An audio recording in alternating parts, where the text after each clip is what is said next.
এই বাৰ্তাটো খুব সুখৰ নহয়, দুখৰ বুলিও ক'ব নোৱাৰোঁ, শুভৰ আচলতে।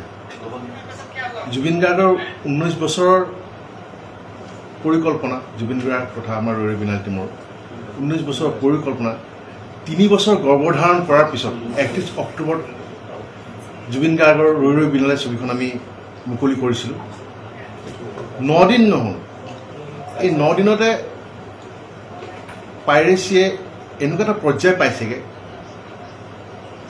কি ঠেলালা, কি মা, কি দেউতা, কি ককাই ভনী সকলোৱে নিজৰ আপোনজনক হেৰুৱাই হাবাথৰি খোৱা দেখিলোঁ।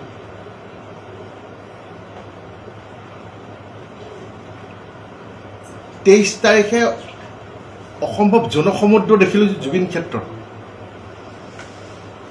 ৰৈ ৰৈ বিনালে মুক্তি হ'ল, ৰাইজৰ সমাগম। জুবিন গাৰ্গে য'ত আটাইতকৈ বেয়া পোৱা বস্তুটো আছিল পাইৰেচি।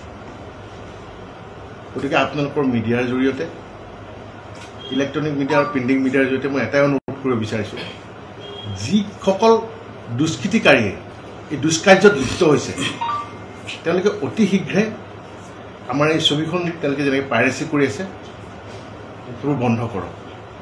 এই 9 দিনতে কাটি পিছতে অসমীয়া চিনেমাক লৈ তেতিয়া সেই সপোনটো আৰু কেতিয়াও সাৰ্থক নহয়। জুবিন গাৰ্গে অকল ৰৈ ৰৈ বিনালেখনক লৈ পেলাই সপোন দেখা নাছিলে, গোটেই অসমীয়া ছবি জগতখনক লৈ পেলাই সপোন দেখিছিলে।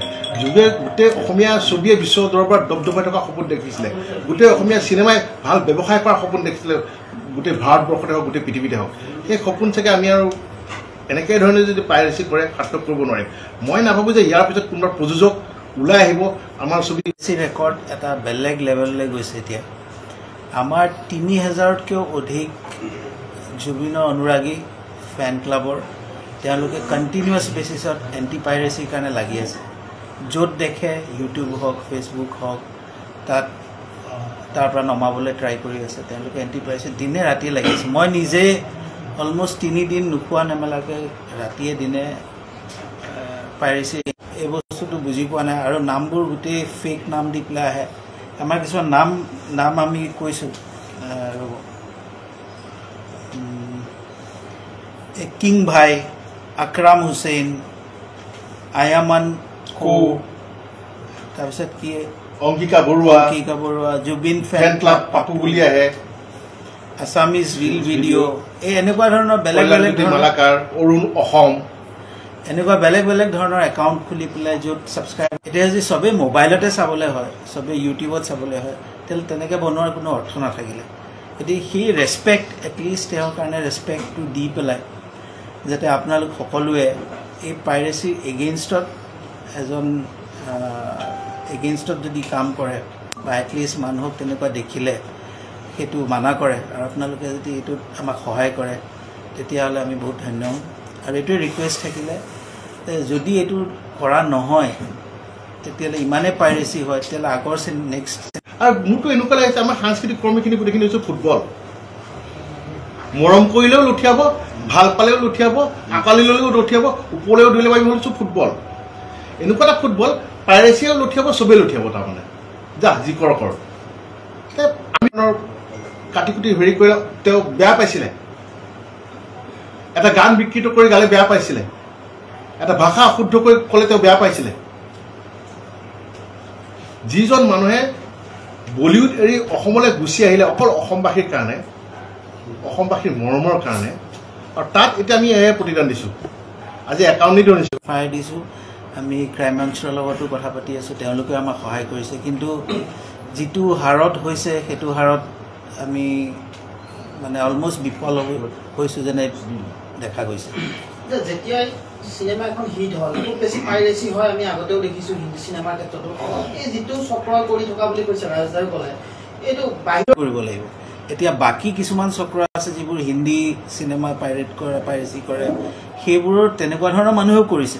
কিন্তু সেইবোৰ মানুহৰ ওচৰলৈ আমি যাব নোৱাৰোঁ। কিন্তু আমাৰ ৰাইজে যদি একগোট হৈ পেলাই এইটোক তাক বচাবলৈ ট্ৰাই কৰে তেতিয়া সৰু ল'ৰা ছোৱালী থকাৰ কাৰণে তাহাঁতে চৰি কোৱাৰ পাছত কিছুমানক হয়তো যাবলৈ দিয়া হয়। আমি বহুত কঠোৰ হ'ব নিবিচাৰোঁ, কাৰণ বহুত মানুহে ভাল পাই পেলাই কৰা বস্তু।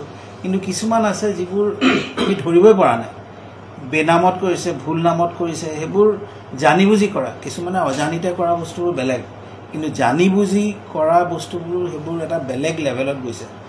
আপলোড নকৰে আৰু যাতে বস্তুটো বঢ়াই নিদিয়ে। যিসকলে চাব যাব দৰ্শক তেওঁলোকক কিবা আহ্বান জনাব নেকি যে এই এনেধৰণৰ যদি কাম কাজ দেখে তেন্তে বাধা দিয়াৰ ক্ষেত্ৰত বা আপোনালোকক জনোৱাৰ ক্ষেত্ৰত মই যে আমাৰ চিনেমা হল এছ'চিয়েশ্যনৰ পৰা মই বাৰম্বাৰ অনুৰোধ কৰি আহিছিলোঁ ইমান দিনে। প্ৰথম দিনৰ পৰা প্ৰেছ কনফাৰেঞ্চ কৰি আহিছিলোঁ যে পাইৰেচিৰ কথা মই সদায় কৈ আহিছিলোঁ, কিন্তু কোৱাৰ পিছতো আমি দেখিছোঁ যে পাইৰেচিটো বন্ধ নহ'ল। আজি এইটো খুব দুৰ্ভাগ্যজনক কথা, অসমবাসীৰ কাৰণে খুব দুৰ্ভাগ্যজনক কথা।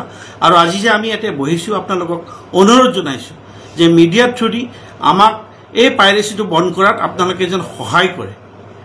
9 দিনত কৰোঁ, মই চবকে অনুৰোধ কৰোঁ, অসমবাসীক অনুৰোধ কৰোঁ আজি আপোনালোকৰ মাধ্যমেৰে যে এই পাইৰেচিটো যেন চবেই সতৰ্ক হওক আৰু চবেই চিনেমাখন চাব ওলাই আহক।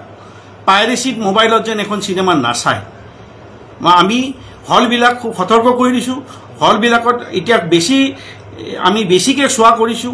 মোবাইল আমি বন্ধ কৰিব নোৱাৰোঁ, হলত আমি মোবাইলটো বন্ধ কৰিব নোৱাৰোঁ, কিন্তু আমি খুব বেছিকৈ আমি মানুহ লগাই দিছোঁ, চাইছোঁ যেন কোনো এই পাইৰেচিটোৰ কোনো যেন ৰেকৰ্ডিং নকৰে। আমাৰ অসমীয়া ইণ্ডাষ্ট্ৰিটোৰ কথা চবেই জানে আমি কি পৰ্যায়ত আছিলোঁ, আজি কি পৰ্যায়লৈ আহিলোঁ।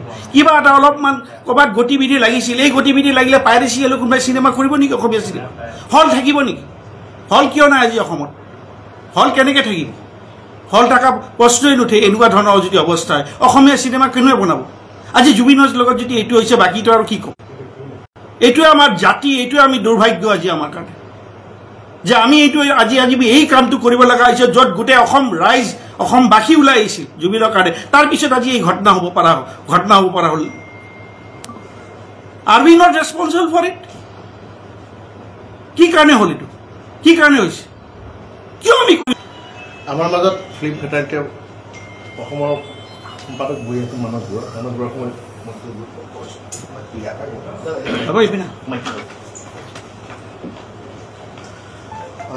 নমস্কাৰ।